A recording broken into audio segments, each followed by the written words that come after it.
മധു കൊട്ടാരക്കര തത്സമയം ചേരുന്നു. മധു, good morning. മധു, ശരിക്കും ഈ യുക്രൈനിൽ കയറി ഇടപെട്ട റഷ്യൻ പ്രസിഡന്റ് അവസ്ഥയായോ അമേരിക്കൻ പ്രസിഡന്റ്? കാരണം അദ്ദേഹം പെട്ടെന്ന് അവസാനിപ്പിക്കും, ചെറിയൊരു ആക്രമണം നടത്തി ഇറാനെ വരുതിയിൽ കൊണ്ടുവരുമെന്ന് പറഞ്ഞ ട്രംപ് ഇപ്പോൾ മിനിമം ഒരു 4 ആഴ്ചയെങ്കിലും എടുക്കും, ഇറാൻ ഒരു വലിയ രാജ്യമായി പോയല്ലോ എന്ന് പരിതപിക്കുന്നു. എസ്കെൻ, ഗുഡ് മോർണിംഗ്.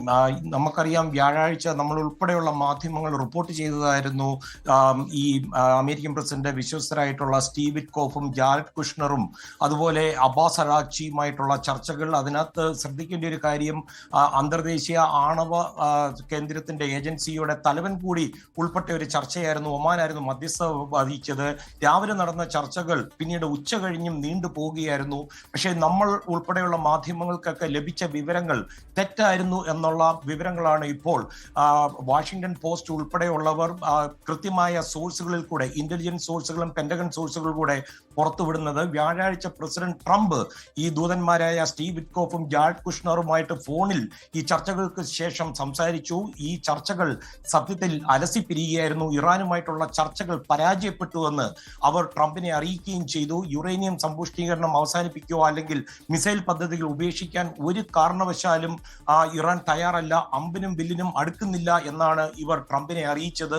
ഈ ചർച്ചകൾ പരാജയപ്പെട്ടതോടെ തനിക്ക് മുന്നിൽ ഇനി ഒരേ ഒരു മാർഗമേ അവശേഷിക്കുന്നു എന്ന് ഡൊണാൾഡ് ട്രംപിന് ബോധ്യപ്പെട്ടതായിട്ട് ഈ ഉദ്യോഗസ്ഥർ പറയുന്നു. കൂടാതെ ട്രംപ് ആക്രമണത്തിന് ഉത്തരവിടുന്നതിന് മുമ്പ് തന്നെ ഇറാൻ അമേരിക്കയുടെ സൈനിക കേന്ദ്രങ്ങൾ ആക്രമിക്കുവാൻ പദ്ധതിയിടുന്നതായിട്ടുള്ള ഇന്റലിജൻസ് ബ്രീഫിംഗ് പെന്റഗണിന് ലഭിച്ചിരുന്നു. ഒരുപക്ഷെ അതിനായിരിക്കാം ഖൊമേനി ആ ഉന്നത ഉദ്യോഗസ്ഥരുമായിട്ട് ആ യോഗം കൂടുവാൻ തീരുമാനിച്ചത്.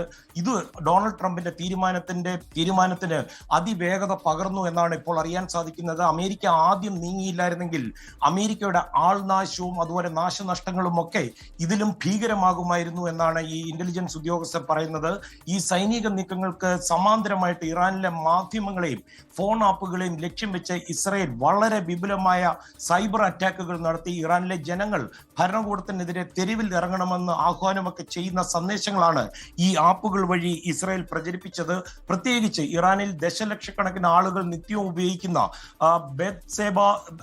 ബെത്സബ എന്ന ഒരു പ്രാർത്ഥനാ കലണ്ടർ ആപ്പ് ഇസ്രായേൽ ഹാക്ക് ചെയ്തിരുന്നു. ഈ ആപ്പിലൂടെ സൈനികരോട് ആയുധം താഴെ വെക്കാനും ജനങ്ങളോട് നിങ്ങൾ ആവശ്യപ്പെട്ട ആ സഹായം എത്തിക്കഴിഞ്ഞു എന്നുള്ള ഈ സന്ദേശങ്ങളൊക്കെ ഈ ആപ്പ് വഴി ഇസ്രായേൽ എത്തിക്കുകയും ചെയ്തുകൊണ്ടിരുന്നു.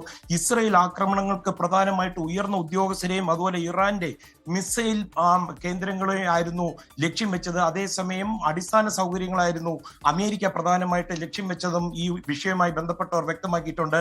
ഇറാന്റെ ഔദ്യോഗിക വാർത്താ ഏജൻസി നമുക്കറിയാം, ഇസ്ലാമിക് റിപ്പബ്ലിക് ന്യൂസ് ഏജൻസി, ഇതിന്റെ വെബ്സൈറ്റും ഒരു പ്രത്യേക സമയത്ത് സൈബർ ആക്രമണത്തിൽ ഹാക്ക് ചെയ്യപ്പെട്ടതായിട്ടുള്ള വാർത്തകളും വരുന്നു. ഈ സൈനിക നീക്കത്തിന് മുന്നോടിയായിട്ട് ഇസ്രായേൽ സൈനികത്തിലെ ഉന്നത ഉദ്യോഗസ്ഥർ, എയർഫോഴ്സ് ചീഫ്, മിലിറ്ററി ഇന്റലിജൻസ് മേധാവി അതുപോലെ മൊസാദ് ഡയറക്ടർ എന്നിവർ ഉൾപ്പെടെയുള്ളവർ നിരന്തരമായിട്ട് അമേരിക്കയിലേക്ക് ഈ ആക്രമണ പദ്ധതികൾ ആസൂത്രണം ചെയ്തതിനായി അതീവ രഹസ്യമായിട്ട് യാത്രകൾ നടത്തിയ വിവരങ്ങൾ ഇപ്പോൾ വരുന്നു.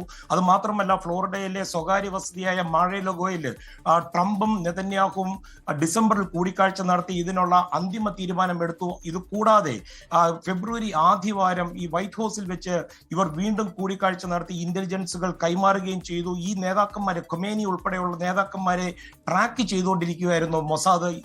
അത് പ്രത്യേകിച്ച് ഈ സുരക്ഷാ ജീവനക്കാർ വഴിയായിരുന്നു ഈ ട്രാക്കിംഗ് നടന്നുകൊണ്ടിരുന്നത്. ഇറാനിലെ അതീവ രഹസ്യ കേന്ദ്രമായ മിസൈൽ കേന്ദ്രങ്ങൾ, ആണവ നിലയങ്ങൾ, കമാൻഡ് സെന്റർ, ഇവയുടെ കൃത്യമായ വിവരങ്ങൾ ഇസ്രായേൽ അമേരിക്കയ്ക്ക് കൈമാറി. ഇത് കാരണം രണ്ട് രാജ്യങ്ങളുടെയും വ്യോമ നാവിക സേനകൾക്ക് ഒരേ സമയം ഏകോപിതമായിട്ട് ആക്രമണം നടത്തുവാനാണ് ഈ ഇന്റലിജൻസ് ബ്രീഫിംഗ് കൊണ്ട് സഹായിച്ചത്. അത് മാത്രമല്ല, രാജ്യത്ത് പെട്ടെന്ന് പടർന്ന് ഈ പ്രതിഷേധങ്ങൾ ഈ ഇറാൻ ഭരണകൂടത്തിന് എന്തുമാത്രം ഗ്രിപ്പുണ്ട് അല്ലെങ്കിൽ എത്രമാത്രം വീക്കാണ് എന്ന് വ്യക്തമാക്കുന്ന വിവരങ്ങളും അറിയിച്ചിരുന്നു. കാര്യം ഈ പ്രതിഷേധക്കാരെ വധിച്ചാൽ ഡൊണാൾഡ് ട്രംപ് ഇടപെടുമെന്നുള്ള മുന്നറിയിപ്പ് ജനുവരി പകുതിയോടെ നൽകുകയും ഒരു ആക്രമണത്തിന് ഡൊണാൾഡ് ട്രംപ് അന്ന് തയ്യാറായിരുന്നു. എന്നാൽ ആ സമയത്ത് മേഖലയിൽ ആവശ്യത്തിന് സൈനിക ശക്തി അല്ലെങ്കിൽ ഫയർ പവർ അമേരിക്കയ്ക്ക് ഇല്ല എന്ന് അദ്ദേഹത്തിന്റെ ട്രംപ് അഡ്മിനിസ്ട്രേഷന്റെ ബ്രീഫിംഗ് ലഭിച്ചതിനെ തുടർന്ന് ട്രംപ് പിൻവാങ്ങുകയായിരുന്നു. 2 പതിറ്റാണ്ടിലെ ഏറ്റവും വലിയ സൈനിക സന്നാഹമാണ് മിഡിൽ ഈസ്റ്റിൽ അമേരിക്കൻ പ്രസിഡന്റ് അതുകൊണ്ട് തന്നെ ഉത്തരവിട്ടത്. അതിന്റെ ഭാഗമായിട്ടാണ് ഈ 2 വിമാനവാഹിനി കപ്പലുകൾ ഇപ്പോൾ അവിടെ കിടക്കുന്നത്. ഒരു കാര്യം കൂടി, അതായത് അമേരിക്കയിലെ പല സംസ്ഥാനത്തും ഈ ഇറാനിലും ആയിട്ടുള്ള അമേരിക്കയുടെ സംഘർഷത്തെക്കുറിച്ച് വലിയ ചർച്ചയൊന്നും നടക്കുന്നില്ല. അമേരിക്കൻ ജനത അവരുടെ ദേശീയ താല്പര്യം അനുസരിച്ച് ചിന്തിച്ച് ആ വഴിക്ക് പോകുന്നു എന്ന രീതിയിലുള്ള വാർത്തകൾ വരുന്നുണ്ട്. നമ്മുടെ ഒരുപക്ഷെ ഏഷ്യൻ രാജ്യങ്ങളിലാണ് ഇത് കൂടുതൽ ചർച്ച ചെയ്യപ്പെടുന്നത് നമുക്കറിയാം. പ്രത്യേകിച്ച് നമ്മുടെ ഗൾഫ് നാടുകളിലുള്ള പ്രശ്നമൊക്കെ തന്നെ ഇന്ത്യക്കും അതേപോലെ ഏഷ്യൻ രാജ്യങ്ങൾക്കും തന്നെയാണ് ഏറ്റവും പ്രധാനപ്പെട്ട കാര്യം. എന്നാൽ ഈ അമേരിക്കൻ ജനതയുടെ ഒരു മാനസികാവസ്ഥ ഇപ്പോഴെങ്ങനെയാണ്? എസ് കെ അറിയാമല്ലോ, മാധ്യമങ്ങളും ഡൊണാൾഡ് ട്രംപും തമ്മിൽ ഒരു കാലത്തും ചേർന്ന് പോകത്തില്ല. പക്ഷേ ഇന്ന് ന്യൂയോർക്ക് പോസ്റ്റിന്റെ ടൈറ്റിൽ തന്നെ വന്നിരിക്കുന്ന കവർ പേജ് തന്നിരിക്കുന്നത് തന്നെ ഡെത്ത് ടു ഡെവിൾ എന്ന് പറഞ്ഞ ഖമേനിയുടെ പടം വെച്ചിട്ടാണ്. വാൾസ്ട്രീറ്റ് ജേർണലും ഈ ട്രംപിന്റെ നീക്കങ്ങളെ പറ്റി വളരെ കൃത്യമായിട്ട് കൊടുത്തിട്ടുണ്ട്. റോയിട്ടേഴ്സ് ഇന്നലെ നടത്തിയ ഒരു ഒപ്പീനിയൻ പോളിൽ 56% ആൾക്കാരും ഡൊണാൾഡ് ട്രംപ് ശരിയായ രീതിയിൽ സൈന്യത്തെ ഉപയോഗിക്കുന്നു എന്നുള്ള റിപ്പോർട്ടാണ് വരുന്നത്. തന്നെയുമല്ല 27% ആൾക്കാര് ആശങ്കയുടെ വക്കിലാണ് ഈ ആണവായുധം ഇറാന്റെ കയ്യിൽ എത്തിയാൽ എന്നുള്ളത്. പക്ഷേ 26% ആൾക്കാര് ഇതിൽ അഭിപ്രായം പറയാതെ മാറി നിൽക്കുകയും ചെയ്യുന്നുണ്ട്. അതേസമയം ശ്രദ്ധിക്കേണ്ടത് US കോൺഗ്രസിൽ ഡെമോക്രാറ്റ്സ് ഡൊണാൾഡ് ട്രംപ് ഇങ്ങനെ എടുത്തുചാടി ചെയ്തു, അല്ലെങ്കിൽ അവർക്ക് കൃത്യമായി ഒരു ബ്രീഫിംഗ് നൽകിയില്ല എന്നും അതുകൊണ്ട് തന്നെ 1970കളിലേക്ക് ചില നിയമങ്ങളുണ്ട് പ്രസിഡന്റ് അധികാരം പരിമിതപ്പെടുത്തുന്ന, അത്തരം ഒരു വാർ റെസൊല്യൂഷൻ കൊണ്ടുവരാനുള്ള നീക്കങ്ങൾ നടത്തുന്നുണ്ട്. പക്ഷേ ചൊവ്വാഴ്ച ട്രംപിന്റെ ഡിഫൻസ് സെക്രട്ടറി പീറ്റ് ഹെഗ്സത്ത് ഉൾപ്പെടെയുള്ളവർ US കോൺഗ്രസിന്റെ സംയുക്ത സമ്മേളനത്തിൽ എന്താണ് സംഭവിച്ചത്, ഈ ഭീഷണി എന്തുമാത്രം ഉണ്ടായിരുന്നു എന്ന് അവരെ തെളിവുകൾ സഹിതം ബോധ്യപ്പെടുത്തുവാനുള്ള നീക്കവും നടന്നുകൊണ്ടിരിക്കുന്നു. Thank you. മധു കൊട്ടാരക്കരയാണ് അമേരിക്കയിൽ നിന്നും ചേർന്ന്. ലോകത്തെവിടെയായാലും ഏത് സമയത്തും 24 വാർത്തകളും ഓഗ്മെന്റഡ് റിയാലിറ്റി പാക്കേജുകളും എക്സ്പ്ലെയിനറുകളും വിശദമായി കാണാൻ ഞങ്ങളുടെ YouTube ചാനൽ നിങ്ങൾക്ക് സബ്സ്ക്രൈബ് ചെയ്യാം.